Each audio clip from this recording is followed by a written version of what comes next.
Hey guys, welcome to New Zealand's biggest gap year. It's an epic challenge that my partner Laura and I decided to tackle a couple of years ago. We had to do 365 activities in 365 days all around New Zealand, and this is day 100. We're celebrating in the little town of Reefton, in which we're going to be doing some mountain biking. If you've never heard of Reefton, you're not alone. It's pretty remote, so check out the video. And join me at the end of the video, during which I'm going to go over all the questions that we received the first time we published it. See you then.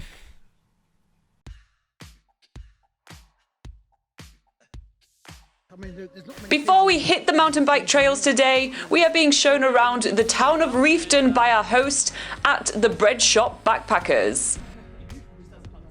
Trevor is showing us around the historical sites of Reefton, because Reefton actually used to be a thriving mining town back in the day. At the eyesight, there are some old mining machinery to have a look at as well.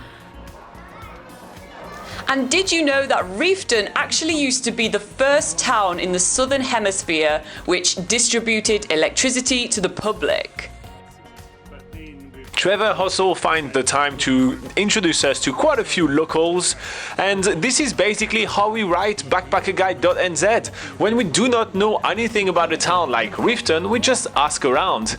So we meet Paul, which is the owner of this lovely cafe which has amazing treats, awesome hot chocolate and yummy cakes, and we just ask him what he likes to do in Reefton and what he thinks Reefton should be famous for, and all he's talking about is mountain biking. He tells us that Reefton has some of the best mountain biking tracks in the country and some of the best landscape in the country as well. They are accessible and stunning, so he invites us to join him into a mountain biking trip.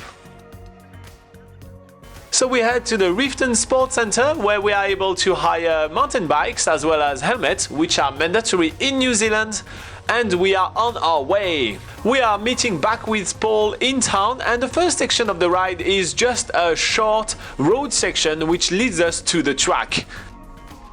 It's a very short road section that leads us to a really awesome track. The track has been made through forestry land as well as old mining lands, and it is engulfed with the heaps of history that Paul is keen to really share with us. The first section goes through a massive pine forestry area, which is the industry that has taken over from mining in the Reefton area. Then it's quickly up to the fun part. Because this track is wide, it's considered a beginner's track, but it's pretty rough and it goes uphill, and honestly, we are huffing and puffing our way up. This is quite a challenge for not really experienced mountain bikers like us. There are sections of this track where it's so rocky that it's sort of shaking our arms out of our shoulders. The name of this track is the Lookout Track because, well, I'm guessing it's going to take us to a lookout any time now after we've done this steady uphill climb. But it's a good feeling when we reach the top of the Lookout Track. We get these awesome views of Reefton and the famous river that passes through, which is famous for trout fishing. I think the river's called the Ingahua River, but I'm not quite sure how to pronounce it. Paul's also taking the time to show us other mountain biking tracks that we can see from up here, as well as the main sites of Reefton. For the way down, I'm gonna do something quite fun just to show you guys how rough the track was and how much fun we had. I'm not gonna be using the stabilizer, and I'm just gonna show you exactly how it felt. The downhill section is speedy, rocky and challenging. It takes all of us to kind of maneuver the bike around the rocks and the loose areas. It's really fun. Laura and I are really having a lot of fun, despite the fact that we are beginners and this is not something that we're really used to. I would definitely recommend people to try mountain biking on an easy and wide track like this one at the first time, just because, oh my god, I cannot believe doing that on a very narrow path is something that people do for the first time. I just can't. This section of the track is called the Zigzag Track, and we can see exactly why as it zigs and zags its way down the mountain. There is quite a few interesting things to see around us. So we are in between native bush as well as pine forest, which is used for forestry. But there is also a lot of gorse, which is a tree that produces really bright yellow flower. Actually, it's more of a bush than a tree, and this was imported here in New Zealand by the early settlers. They were using this bush as natural fences for sheep paddocks. And I feel like most of this gorse is hitting me on the face on the way down. It's my first time doing downhill mountain biking, and it really is challenging. It's super rocky. I am a bit scared of some of the bigger boulders down here, and of course the plants hitting me in the face. But I do start to get the hang of it and actually have a really awesome time. After having experienced the thrill of downhill mountain biking, we are finally getting out of the forest and getting on with our journey. The first stop is one of the main sites of Reefton, which is an old mining site, and there is some really awesome displays where you can look through them to see what was here back in the days.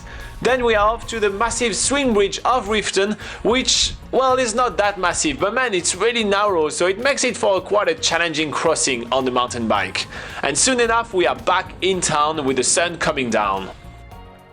And tonight we are joining our hosts from the Bread Shop Backpackers for a pub quiz night, along with some more people staying at the hostel as well. And after the pub quiz, I insist that we go to check out one of the main sites of Reefton. This is this street light right here, which was the Southern Hemisphere's first street light and first electricity experience. Wait a minute, I've run into a Frenchman here who's going to speak in French for you and tell you how the bullet team is going. La team de bowlers va très très bien. Elle joue de façon très efficace.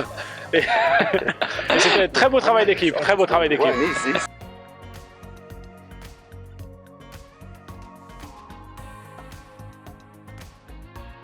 Alright, so a little bit of context about the little joke at the end of the video. The first time we recorded a bit of an introduction, we were in front of a rugby field and the commentator just came to start talking to us. That was kind of entertaining. So that's from the first publishing of New Zealand's Biggest Gap Year.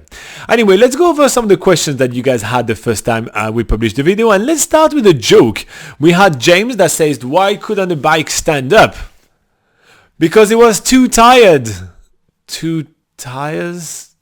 Aha! Alright, that was the joke of the day. Okay, what other comments do we have? We had GF Ride that says cool video. We had Anna Witter that says, whoa, the view from the top is all worth the pedaling. Going all the way there. I agree, Anna, the view were really cool. Mitakuye says, I first found a love for mountain biking 20 years ago when I lived in Reefton. A great little spot for exploring. Thank you very much for sharing this. You're very welcome. Thank you so much for actually sharing your history with Reefton and mountain biking.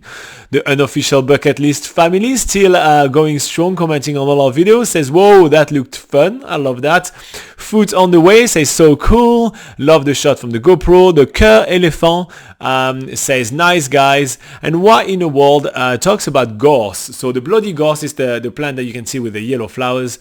The bloody gorse brought here from England. It's basically an invasive weed, and if not kept under control, it just covers the entire landscape. It's not as bad as the matagori though. The matagori is like gorse, but the thorns are much nastier. So yes, there is a lot of gorse, which is obviously non-native all around New Zealand. You will see us when we're around Dunedin in the Tairiri Gorge, and the entire gorge are full of gorse, and that shows you how a single invasive plant can literally take over entire landscape. So it's kind of an interesting fact to keep in mind. As as human, we do have an influence on our environment. Alright, so that wraps up all the comments. If you did find all that useful, make sure to like and subscribe. If you want to pick Laura and I's brain, you can join us during our live session at Sunday 8 a.m. New Zealand time for 1 hour. We answer all your questions. We sit on that couch. You can subscribe to get a notification for that. And if you want to pick our brain 24/7, you can check out nzpocketguide.com, which is New Zealand's largest travel guide. In the meantime, stay safe, keep being awesome, and keep commenting. Have a lovely day. Bye bye.